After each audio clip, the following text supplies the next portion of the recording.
So we are live. Amy King.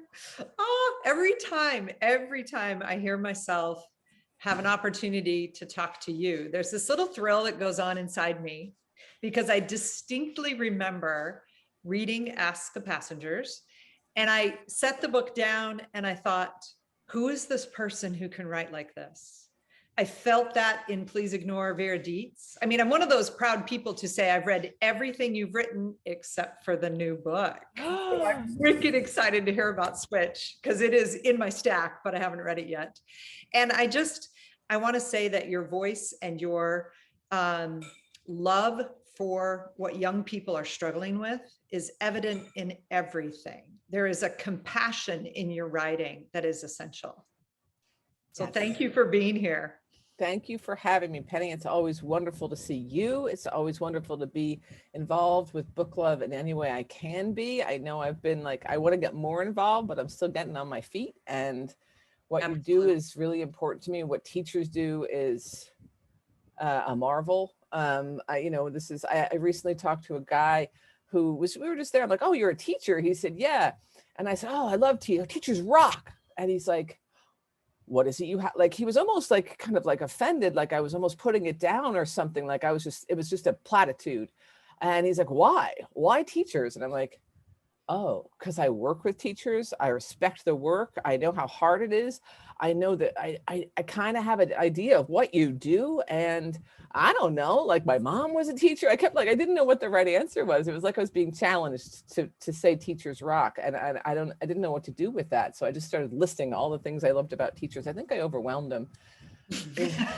Probably because we don't often hear a big list. Well, I was passionate, and there you go. But thank you for having me, and I'm excited you want to talk about Switch.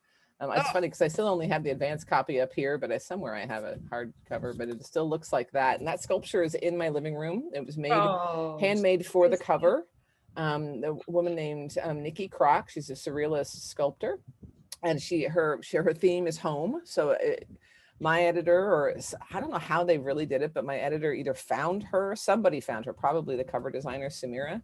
And they realized that the theme of home connected, the fact, and home not always being, just home being a puzzle, we'll say. And so she made this, and then the cover was shot and everything. And then I said, can I buy that sculpture from you? And she said, yes. And so it's in my living room.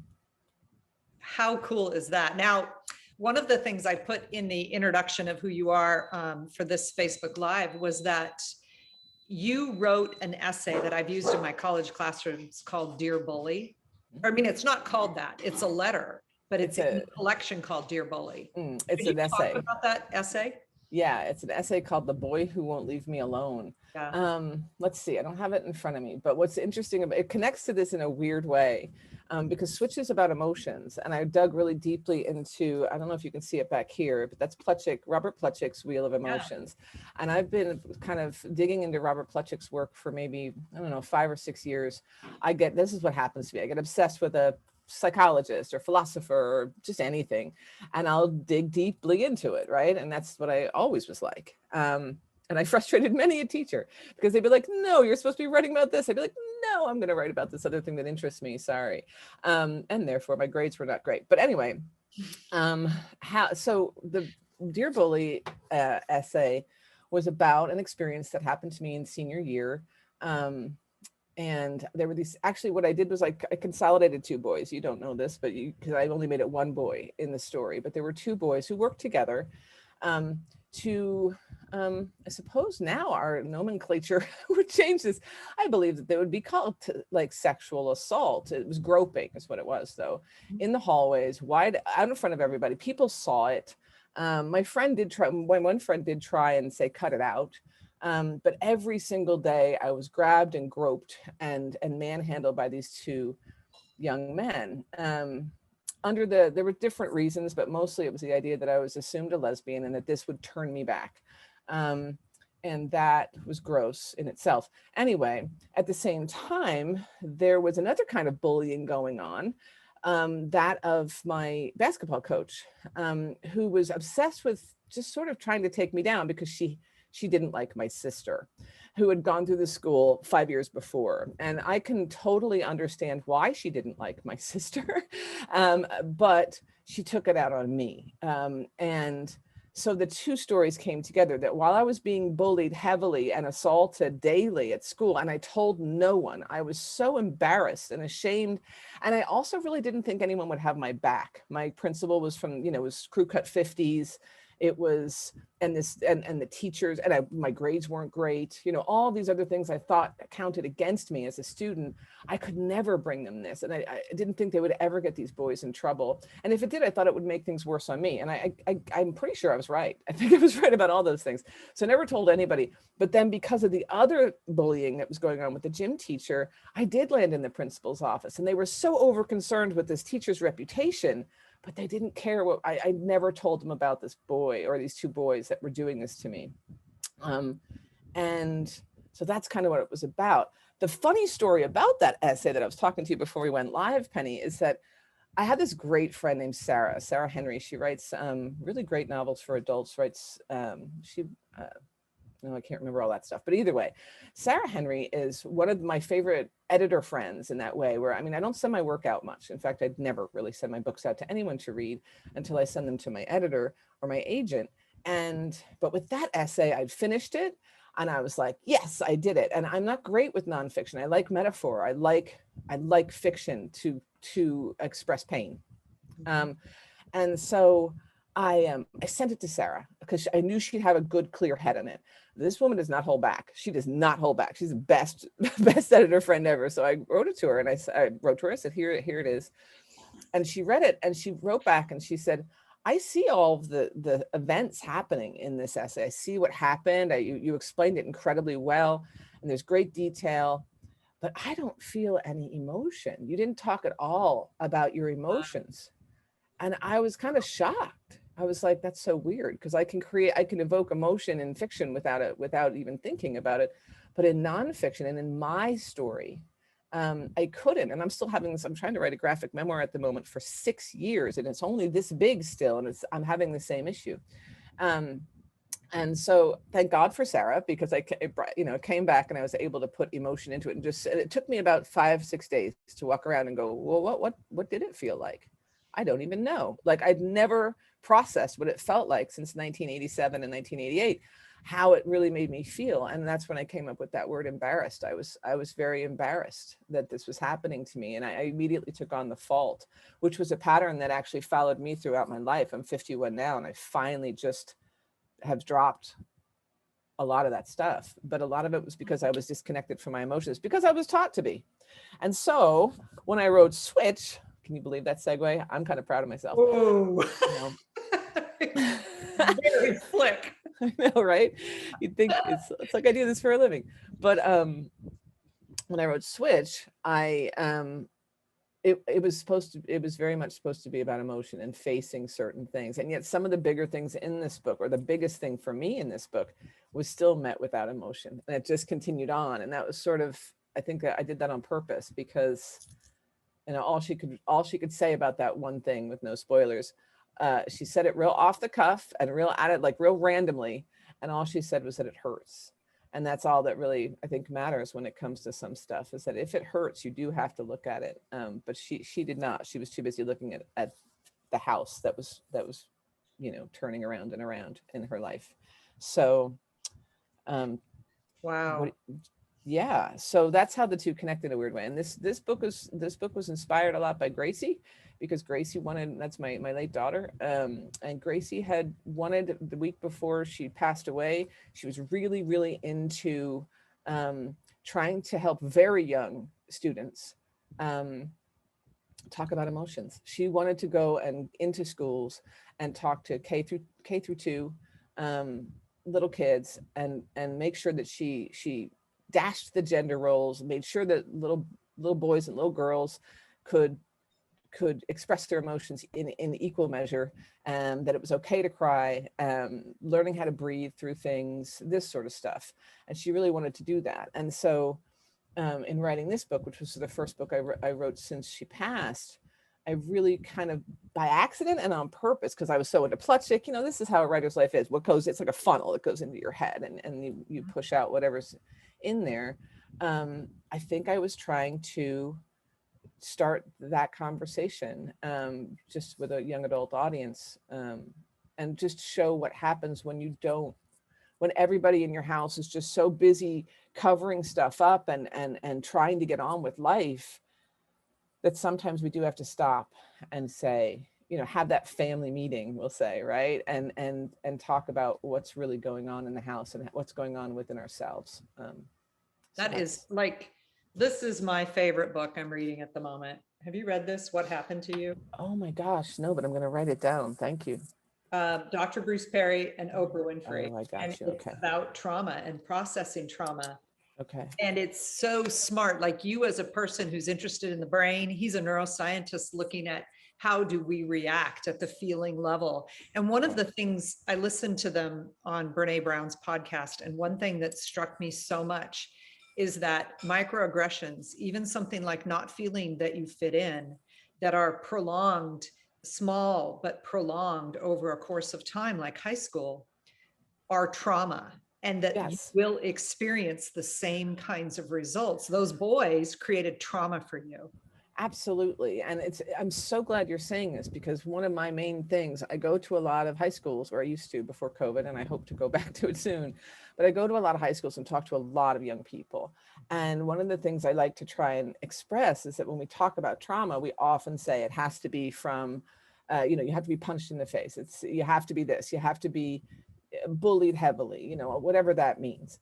But in actual, or more importantly, if you are being bullied, but you're the kid with the BMW and the nice kicks, Yep. that doesn't count. And I have to say to them, no, it doesn't matter where you are, how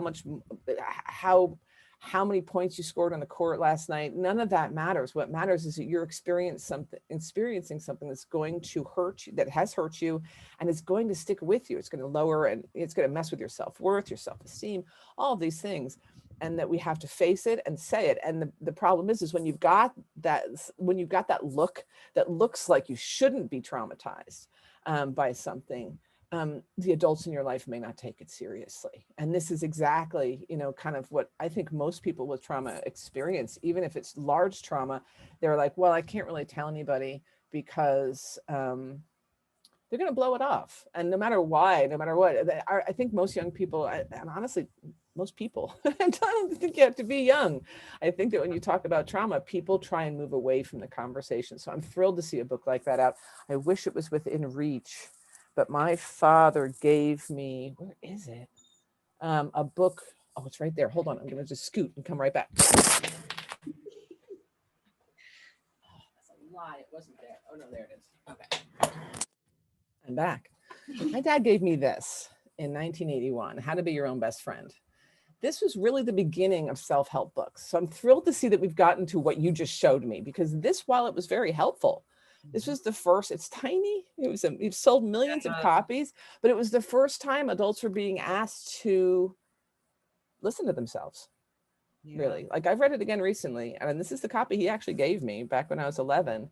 And I'm sorry, it's not great. Like, it's not great, but it's the beginning of the conversation. Before this, we didn't talk about any of this stuff. So I'm thrilled to see so many. I mean, that's my self-help stack right there.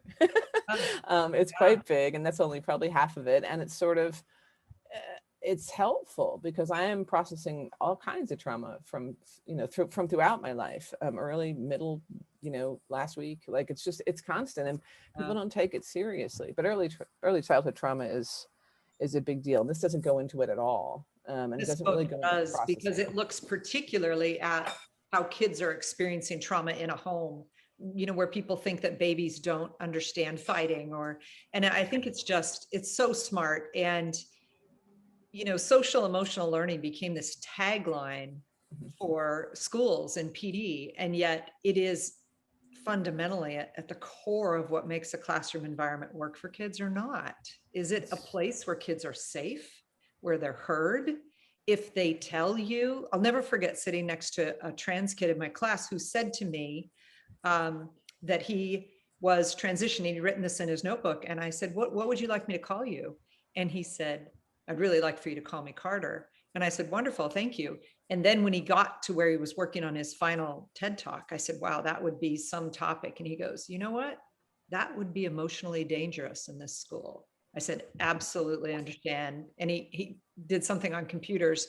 And I thought, isn't it sad that the school was an emotionally dangerous place to share who he was and this incredible thing he was going through? On the other side, I had a student who was continually being assaulted by boys, popular boys on one of our award-winning teams at the high school. And for one of my class projects, she wrote a letter to the principal that detailed, these are the kinds of things girls are experiencing in this school all the time. Wow. She signed it anonymous. I guaranteed I would deliver it to the principal. He calls me into his office and says, you need to tell me who this is. I said, I won't. The student doesn't want you to know. I will not act on this if she won't sign the letter. I said, now what kind of sense does that make? Because clearly, I said, they even said they do one of those Tony the Tiger kind of commercials where the face is blacked out and you can warp their voice. She and her friends would do that for you, but they won't come forward because they know how dangerous it is socially for them to name these boys. He wouldn't approach it. And I was like, that's just cowardly. It's irresponsible. I mean, Absolutely. imagine if you knew, but this is what we do in our homes. We know that, and even just in a home level, we know that things are going on, but we just figure, well, they'll sort it out. And I'm more of a, let's get straight in there and have a conversation. It annoys the crap out of my kids sometimes. Like, and it's, you know, I had to have it, you know, it's always like, I just want to have a quick chat. And that's now become like code for, oh no. But I try and keep it very quick and just make sure I use I statements and just sort of say, this is what I feel, this is what's going on, and how are you then? And just ask. And I don't know, it's interesting, isn't it? Because if that was happening in my school, I mean, but it is like, this is the thing. We just had our first Pride here in my small little conservative Christian town. It's not my town. I moved here 8 years ago. And mine was the first Pride flag in the town about 7, 8 years ago. And it's actually Gracie's flag. It's right there because it got stolen and vandalized so many times that I didn't want to like risk her flag. So I put up a brighter one and a bigger one, and my ex-husband like screwed it into the post so no one could get it anymore. What's been amazing is now there's 5 more on the street. And then we finally had our first Pride event about 3 weeks ago. And that's wonderful. But when Gracie first got to that middle, and it was at the middle school, not inside, but outside the middle school, which blew me away, because when Gracie tried to start a GSA, a Gender and Sexuality Alliance, at the middle school, she was told that it was inappropriate for that age group. And I'm thinking, inappropriate for that age group? There are queer kids all over your school. Why are you like not, you know? But I think that's going to be a battle in different areas for a long time. And it's a shame because, you know, just because it didn't happen to you, just because when you were in high school, trans people didn't exist. That's rubbish, because I go to my class reunions and now I see, right, it very much did exist. And how many years do these people have to wait to be themselves? And how beautiful that we do have a support, like even on TikTok, even in these places where teens are, it's beautiful to see the support that people are getting in there. And the support for the movement, I guess the movements we make through gender and sexuality when we're younger.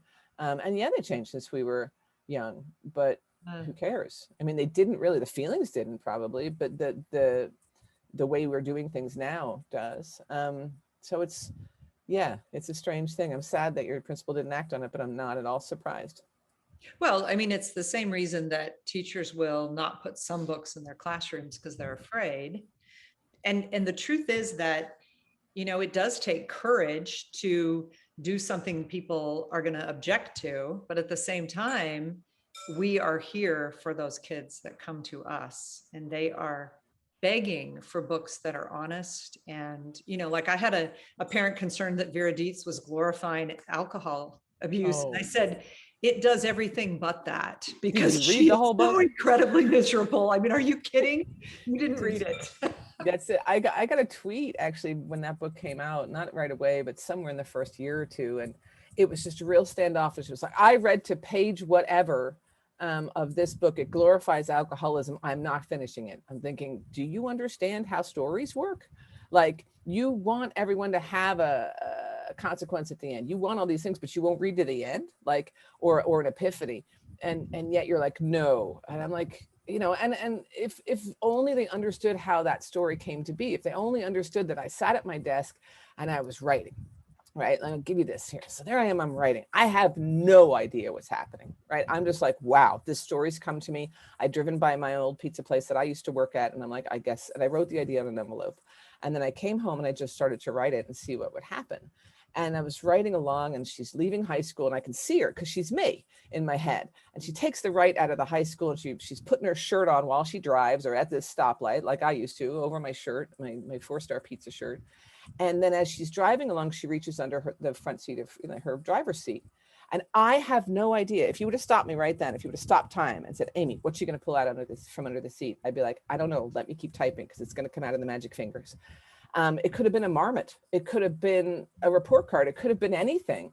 But then she pulls out a little bottle of vodka, and I never, ever forget. I stopped. I did this. This is what I do at my desk sometimes. And I stare at the words and I go, she did what now? She's so practical. She's so smart. She has her shit together. Why would she be doing something so dangerous and so stupid? I guess I bring the fingers back and we'll find out.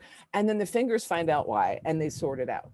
And also binge drinking in high schools, that's a problem. It's a giant problem, and we should be talking about it. And, you know, but it's so funny. It's like, oh, my pearls, oh, drinking and teenagers, we never did that. Yeah, you did.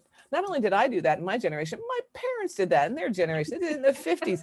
You know, like I remember the first time somebody told me that my uncle was actually, you know, conceived out of wedlock. And everybody was like, what? I'm like, sex has been around for a while, guys. And I'm pretty sure people just do it. That's what happens. But, you know, my mom told me for years that my sister came early. And because the date was 7 months from the wedding, right? And I was like, but she was like 9 pounds, Mom. Right. Like, babies aren't typically, could you just be honest? That was the same story we got about my uncle. He was a 6.5, 7 month baby. I'm like, I don't think so. I don't think that's how it works. But I didn't know that. The 50s, right? So I'm pretty sure there would have been a pretty big deal at the hospital about a baby that early, that big, Mom. Exactly. In 1938. Yeah, you bet. Like, it's just, it's funny, but we're constantly trying to hide these things from kids. And yet I sat the other night and with my 13-year-old, and we were sitting there and we're just kind of like, what do we want to watch? We're both kind of in a mood, and we didn't really feel like being in a mood by ourselves. I'm like, let's put something on Netflix. I don't know. Let's see.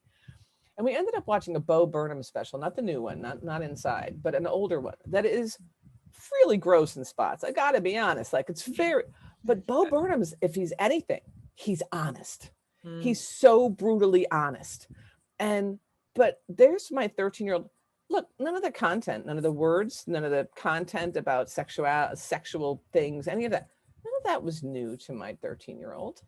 And if I pretended it wasn't, then we couldn't have the conversations we need to have so that my 13-year-old can move through the world in a way that is healthy for him. Like, that is just how it goes. And so it's funny. It's a juggling act, unless you just take all your pearls off and are able to go, okay. And if somebody says, I don't like that my kid's reading this book, and you say, well, why?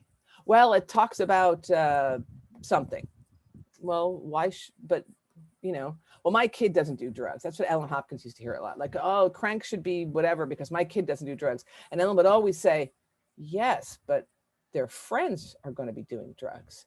And this is a good way to understand drug addiction for a friend. And I always loved that Ellen said that. This was years and years ago. I remember the first time I heard her say it, and I was like, oh, exactly. So you're reading a book about maybe in your family, you can't talk about, you know, being gay or being trans, and if your kid's reading this, you're freaked out, but they know so many gay people at school. Right. They want to understand it, or it's interesting to them. You know, and I mean, kids will always self-censor too. If something's not interesting, they won't read it. Livy has yet to read Ask the Passengers. Queer kid has no interest in her mom's queer book. I think it's hilarious. You know, or in his mom's, sorry, I just misgendered my own kid. But like, you know, just it's how it goes. And but kids will always put it down if they don't want to read it. Right. But if parents don't want them to read it, guess what? It's a magnet. It's a magnet. It's like, oh, mom doesn't want me to read this book. Now. Teacher doesn't want me to read this book. You know, it's one of the Yeah. reasons I do those intellectual. I love doing intellectual freedom Zooms. And I started last year because COVID came and I knew teachers were up to here. And I was like, okay, it's banned books week. And I did it way too late. And I just said, if anybody wants me to come into their classroom and be passionate and crazy about intellectual freedom and teach young people about it, I'll do 15 minutes, whatever, just tell me when. And it was just very casual and it was free and I just did it. And I still offer that. So if you're listening to me out there, Wow. hit me up. But it's just like a little 15-20 minute thing where I can come in. I talk about the subject matter of my next middle grade book, funnily enough, because I wrote it into a book, because of course I did. When a school district gives me material, I use it. But my fifth graders, hold on, my 13-year-old, when he was in fifth grade, they read The Devil's Arithmetic by Jane Yolen, a fantastic and beautiful book. The problem was that on these 2 pages that are marked, and I can show it to you. And this is what I show people during my little intellectual Zoom things. When Livy came home, he said to me, Mom, how come there's stuff crossed out on my book? And I said, wait, what? After we figured it out, first I thought it was pencil and just some kid crossing stuff out. And then he showed me this. Oh my goodness. What? Right. And so I don't want to give you spoilers because I actually wrote it into a book. And I actually wrote this book into the book. I wrote to Jane. I'm like, Jane Yolen, look, I got to use your book because it's specific to the thing that they crossed out. But what they crossed out was, well, they didn't want anyone to read the word breast. That was it. And so I sure got a book out of that. But the point is that, you know, that was a teacher. Yeah. That self-censored that book. And Right. that teacher chose for other people. But what happens is I'm in a school in Scottsdale, Arizona one time, and they're coming into the kids, I can't really call them kids. The students are coming into the library and they're sitting on the floor. And so while they're coming in, I'm talking to the group of girls up in the front row, right? They're clearly readers. They're clearly just into stuff. So I go, you know, hey, hi, how you doing? Who are you reading these days? And again, this is about 9 years ago. And they're like, oh, Ellen Hopkins. We can't get enough of Ellen Hopkins. And I'm like, oh, Ellen's a friend of mine. They're like, wait, what? And I was like, yeah, let's not do that. But can you believe she was on the banned books list this year? And they said, what? They didn't know what the banned books list was. They didn't know banned books existed. They didn't know that authors get challenged. They didn't know anything about this. And that's why I do these intellectual freedom Zooms, because this is a real thing. This is a real thing. It continues to happen. And it continues to happen in this district, even at the high school level, where they cut out advertisements for birth control, things like this from their magazines in the library. So Wow. I want young people to know this. And for middle grade, that's perfect because it means that they'll know earlier that this is something that they're going to have to deal with. We just keep talking like this. This is what happens to us. I'm like, I'm going to read a little. You like, can you read a little bit of the book? I'd rather just talk to you all day about I this know. stuff. Oh my God. I was thinking of when you at Vermont College of Fine Arts, which I just have to say, if anyone out there wants to be a writer, what a program that is. What a beautiful little place it is. And so I got to go speak there, and you were in the audience and you gave me such terror because you were in the audience. And I was like, what do I say with Amy in the room? I Because still can't believe that. I am such a fan. So yes, it would mean so much if you choose a passage from Switch. Oh, I will. Okay, a and read passage. it to us, or whatever, a section. I have a chunk. But I'm trying. I have a chunk that would get you right to the emotion wheel, which I think is. I was reading this on tour. I did a great tour, and little by little, the videos will go up on my website right now. Corey McCarthy and I talking, and Martha Brokenbrough and I talking. But I talked to Jason Reynolds. I talked to Nick Stone. I talked to Beth Kephart, and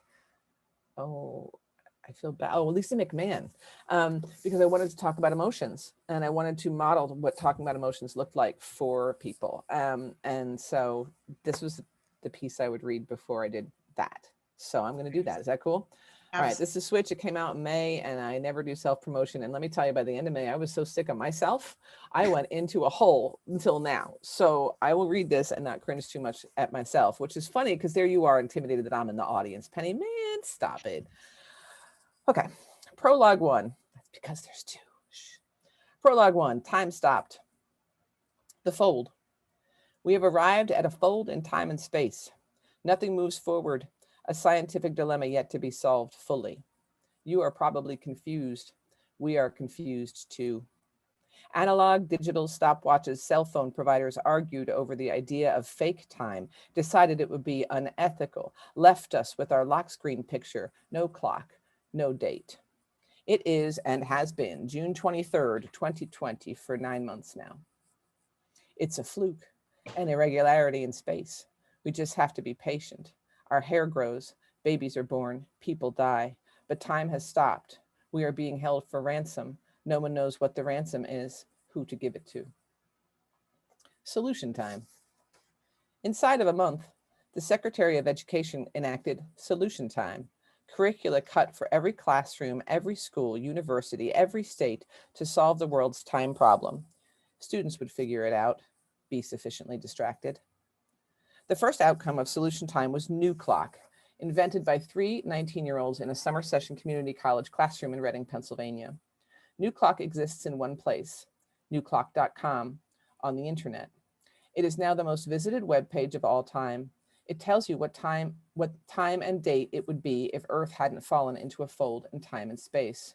For the record, New Clock says it's presently Monday, March 15th, 2021, 1611. They use military time just in case this really is an alien invasion. You get used to it. That's what they said would happen. Sun still rises in the morning, sets in the evening. We still eat dinner around 1800. I refuse to pretend that New Clock is the solution to being in a fold in time and space, though. Solution time was not invented so we could find new ways to lie to ourselves.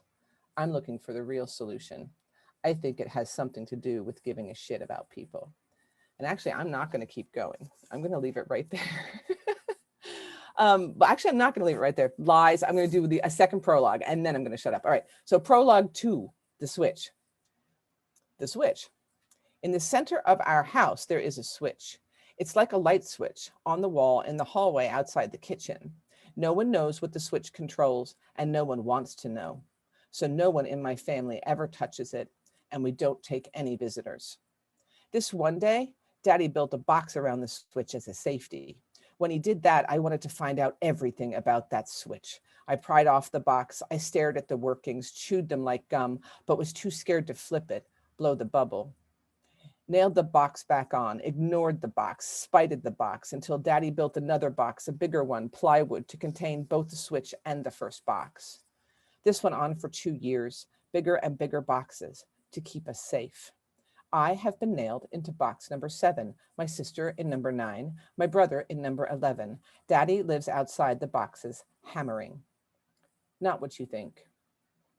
Daddy is from somewhere else, a place where things are different and where people are secure. He is a naturalized citizen, but there's nothing natural about being American, he says. All slick talk and bullshit, he says. Daddy comes from a place where every word is honest. Nobody shoots you. This place is war. He is a soldier with 6-inch steel nails. This is a circus, and he is juggling all of us. War juggling, weapons in flight, circuits in circles. Me, Richard, sister. Me, Richard, sister. I am a missile launcher. Richard is a rifle. Sister is an assortment of bombs. Now I'll shut up. But this is really this is really a story about Truda, who is the character that just told you that, who just read to you, or just narrated that. But Truda is a javelin prodigy, and so it's not all doom and gloom. In fact, Truda did in this book what I needed to do for 50 years. And so in a way, Truda and I were on a similar path to find a way to be proud of ourselves after coming out of a home where, and not to my parents were fantastic, but in my home, I couldn't be proud of myself. And so you look at this career, you look out into that audience, Penny Kittle, and you're like, there's Amy. And I still can't be proud of myself. Even when I won the Printz Award for Dig, I felt incredibly, oh my gosh, honored and emotion, all these sorts of things. But did I say, I wrote that book and I'm proud of myself. I worked my butt off. I did this. No, not until I wrote this book. And now I can be proud. And it's in little bits, because proud in my house, or at least in the definition I was given as a young child, meant you were full of yourself. And so you couldn't be proud of the achievements. And I'm still prouder, I hate to say it, I'm still prouder of helping people. I'm still prouder not prouder, I'm just as proud, but I mean, I was always more like when I taught people how to read when I was a literacy teacher for 10 years, that was, you know, you can see it, same as teachers in a classroom, you can see somebody change from what you're from the exchange. Whereas even though I get letters and even though I meet people who read my books, there was something about the creativity of it that I was made to feel ashamed of, I think, because I think it was just actually, it was a giant umbrella of shame.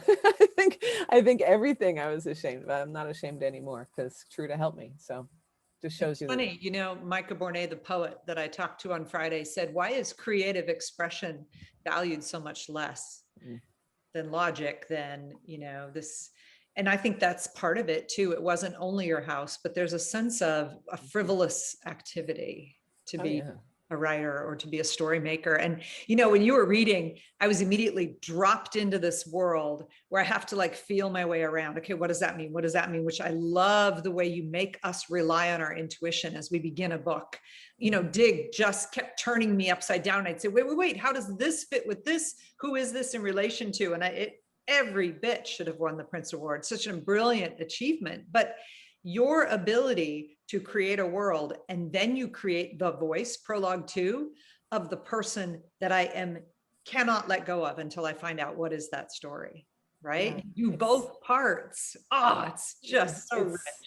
And it all comes from this, like for me, it's weird because the fact that I teach at Vermont, like I know how to write and I understand the mechanics of putting together that engine and that vehicle that we're gonna hopefully that would take someone on a ride with, right? Yeah. But it's still to me a very magical process of well, I don't know what happens next. Like that second prologue about the switch was written on my phone in a hotel room in 10 minutes, and it was a poem, and I was like, this poem's not closing. Usually a poem, because I write a poem, and I'm a closet poet. I've been writing poems for 30 years.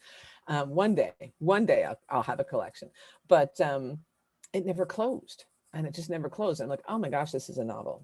I think this is a novel, and then it became a novel. I gave it a shot, but I never know what's really going to come out. But I do know, like people will often say to me in a condescending way, because it's funny, creating absolutely is frivolous and all that stuff. And people think you don't really have a job, even the people you're feeding sometimes. It's funny.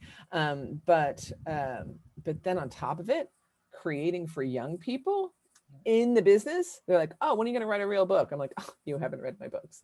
Well, yeah, but for adults. I'm like, my books are for adults. And they're like, what do you mean? I thought you wrote YA books. No, I don't write YA books. I write books about young people, Right. for everybody. The amount of letters I get from people my age that are like, oh, you just helped me with my childhood trauma. No one has ever talked about that before. Right.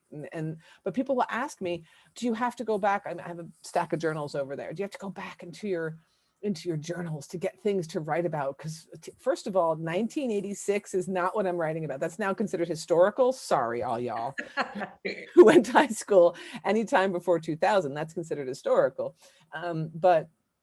No, I'm working through the problems I have now based on my formative years. Exactly. We're all going through problems right now based on our formative years. The problem in this society, I think, is, I don't know when this happened. I know that Andrew Smith once said to me that the word teenager wasn't invented till the 50s. And what I say to young people when I talk to them is like, the word teenager wasn't invented till the 50s. Before then, y'all were people. And then you were just a marketing, checkbox. And I'm sorry, because at least on the Waltons, it seemed like people weren't sort of always pushing young people down, but they'll often ask me that. And I'm like, no, and I even have students who are like, well, this happened to me in high school. And I mean, there's like Dear Bully, and in fairness, Ask the Passengers had a lot to do with some stuff that went on when I was in high school. It's very connected to that. But when I write, I'm writing about the now. I'm writing about the biggest misconception about what YA is. Yeah. You know, it's about young adults, and we all have stuff to process from that. And I hear this, it's less than because it's not the Odyssey. And I'll say, I have no idea what you mean, because the people sitting in your classroom are closer to these books than anything else you'll bring in. And I've heard a really disturbing trend a lot this year, because maybe, I don't know why, but I've talked to a lot of people who went through undergrad for English and creative writing, and they came out of their undergrad, and then they've told me that but they wrote YA in the creative writing classes, or children's lit, but mostly it was like adolescent aged characters, and their professors wouldn't grade it because they're like, oh, I don't do this. And I'm like, you paid tuition for that? Like what in, and then that's when, you know, they're looking to maybe go to grad school. And I'm like, dude, you need to, if you want to write for young people, come to VCFA, you know, writing for children and young adults program specifically, you're very welcome there. And most of us, you know, we don't even talk about this negative stuff. We just we just go on with our lives and we don't care about what other people say about us. But it is interesting because, you know, I do get that, you know, condescending, well, do you draw your own pictures? I'm like, in your mind, yes, of your childhood. That's what I do. I draw pictures in my mind of your childhood. And if you read the book, you could be helped. I think we all forget as well, like, listen, I'm a teenager because I was one once. I'm a kid because I was one once, right? I've never been an octogenarian. I've never been 70. I don't know what it's like to be 60. I don't even know what it's like to be 55, but I know what it's like to be, well, I don't know if I do. I know what it's like to be 40. I don't particularly remember it, but I certainly remember 16. Right. I think we all do. And we in this culture, we are so quick to go, oh, I'm not a teenager. Oh, thank God. Oh, teenagers. We roll our eyes. And it's sort of like, you're 21. You're like 10 seconds from teenhood. And not only that, you're not, none of us are, when are we fully formed? You know, they're like, oh, the frontal prefrontal cortex and 25 and all this stuff. No, I know 60-year-olds who are so immature, it's ridiculous. And part of the reason they are is because they're not digging into this stuff. And that's why I want young people to dig into it. And I'm saddened by the fact that our curriculum forced on our ELA teachers oftentimes is now completely devoid of creative writing. I'm so upset over it. I know English teachers are too.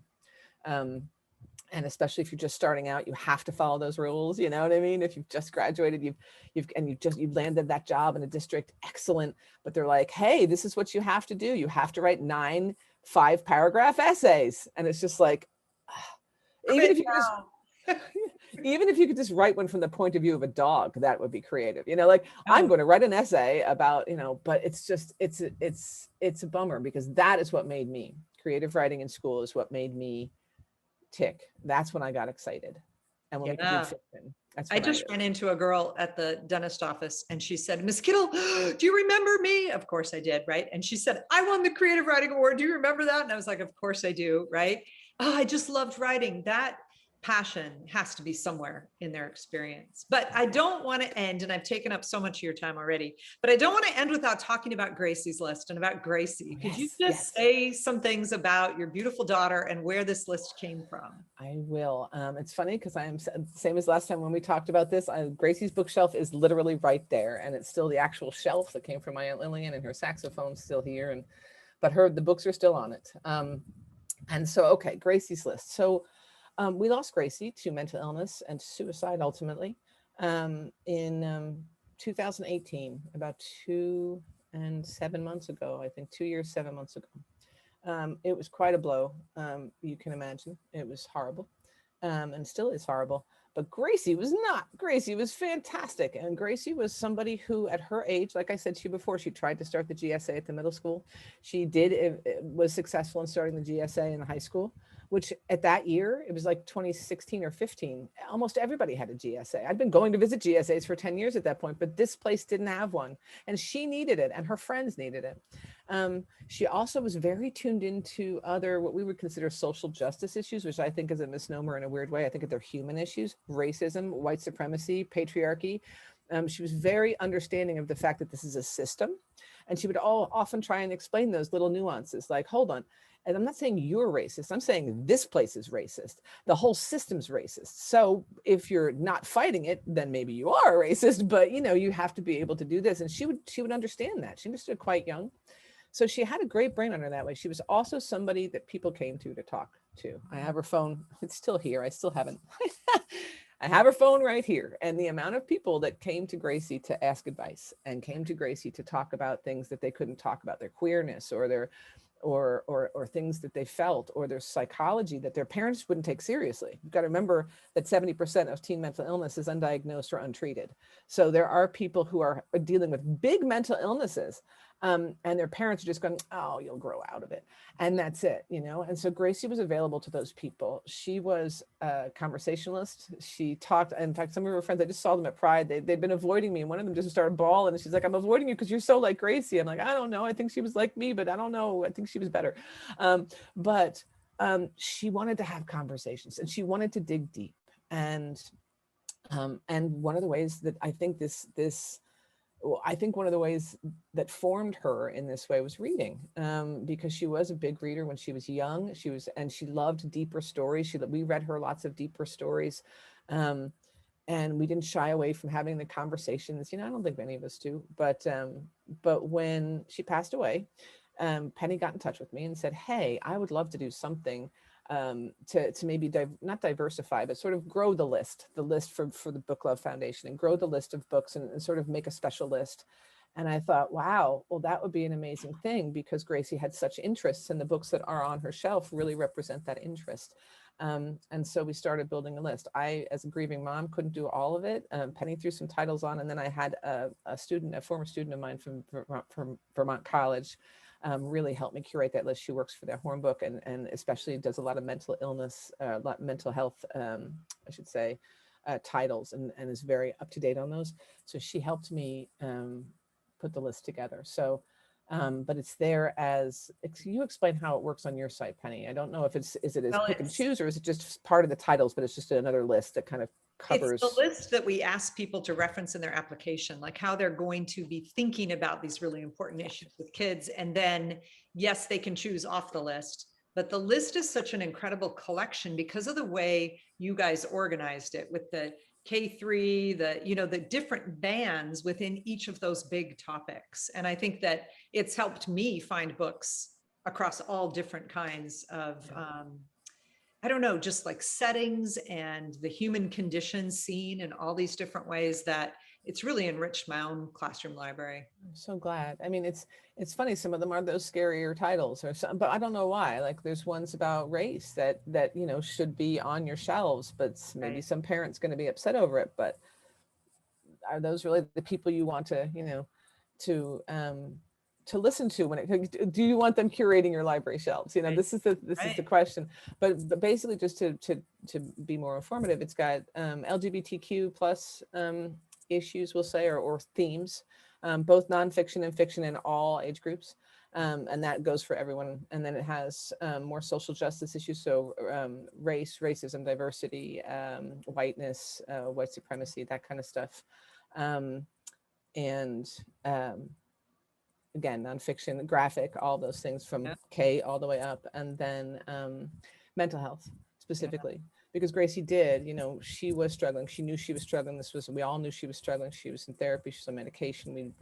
She'd been in and out of a few different places, and she was trying so hard.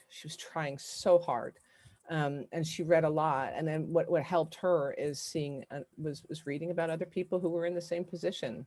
Because when you are depressed and you're young, and adults aren't taking you seriously, or adults are still asking of you what they would normally ask of a person who's healthy, and don't understand that today, this is going to blow you up. Like this is just going to, you're not going to be able to get through the day. Which is a struggle a lot. But to read another person struggle with that really helped her see herself in a book. And that was important. And it's funny because I've never had depression. I've had situational depression, clearly. I've been through the ringer with even just with that loss, but I've never had depression that way. So I can't write that book. I don't know how to make Gracie feel seen. All I could do was listen to her. So I'm very, very thankful to those people out there. Kathleen Glasgow's books actually have really helped. There were a lot of people, Z Brewer's books really helped Gracie from a very early age. And there's so many, there's just so many. And one of the things about this, Penny, is that it's hard to curate this list now because I'm still not, with the PTSD that I have from losing Gracie, I'm not able to read as much as I used to, and sometimes not at all. So I know we have to keep curating the list, keep adding titles. And I haven't been able to do it. And keep up, but I'm really glad for the experts who help us do it. So absolutely. Thank you. We have librarians who help. We have, this community at the foundation is amazing, and we get suggestions that we can add to it. So Amy, thank you so much for joining us again this year. It is such a thrill to listen to you. Thanks for having me. It's always great to see you. And you know me, I've been super busy and running around, and it's just one of those, I'm dying to get up to see you. And Yes. I know I am heading to Vermont one of these weeks soon, just to finally live up that direction. I'm a So little bit off the road from you Vermont, are. so we'll I be know in you are. touch. I know One you thing are. on your website as closing words that I love is your advice to writers, which is read and write a lot, of course, but don't settle. You never settle. I love that about you.